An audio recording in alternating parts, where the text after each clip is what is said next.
So it's been a while since people started asking what happened to the DJI Pocket 4 Pro, and while things have been pretty quiet lately, we did get a solid update. The device actually showed up in FCC filings back in late December, but more recently, Mauro Tandoi spotted a clearer listing in the UAE's TDRA database. The standard Osmo Pocket 4 appears as OP-041, and right next to it is the Pocket 4 Pro, listed as PP-041. At this point, with regulatory filings in place and that 180-day confidentiality window ticking down, everything is pointing toward a launch pretty soon, likely around May or June. Now, the headline feature, and the thing everyone's really focused on, is the dual camera setup. The Pro is expected to bring two lenses on the front, pairing a 1-inch main sensor with a secondary telephoto lens at around 70 millimeters. The main camera will likely stick to a 24 millimeter equivalent, giving you that familiar wide vlog style look. From there, you can crop in up to around 2 times while still keeping things relatively clean, but once you hit roughly 3 times, the camera should switch over to that dedicated 70mm lens. And that's where things get interesting. That 70mm isn't just more zoom, it's a completely different look.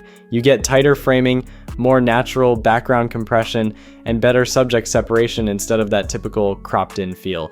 So in real world use, it's a mix of clean digital zoom first, followed by a proper optical switch, which just gives you way more flexibility while shooting. From everything available right now, the base video capabilities of the Pocket 4 and Pocket 4 Pro look essentially the same. Both are expected to use a similar 1-inch class sensor, offer up to 6K recording, support high frame rate 4K, and include 10-bit profiles like D-Log-M. So on paper, there's no clear jump in core image quality.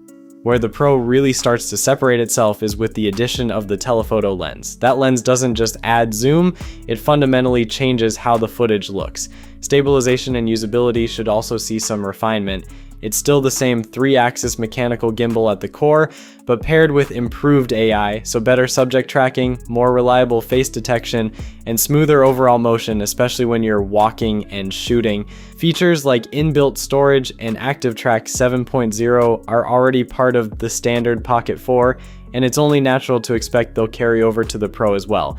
That internal storage makes a big difference. You can just pick it up and start shooting without worrying about a memory card. And ActiveTrack 7.0 continues to be a huge advantage for solo creators, keeping subjects locked in with smoother, more reliable framing.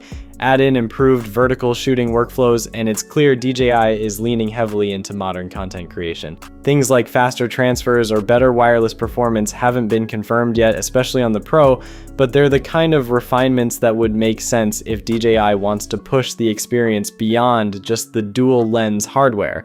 So yeah, the Pocket 4 Pro isn't really about chasing bigger specs, it's about giving you more ways to shoot. Same core quality, just a lot more flexibility. Definitely one to watch. Peace.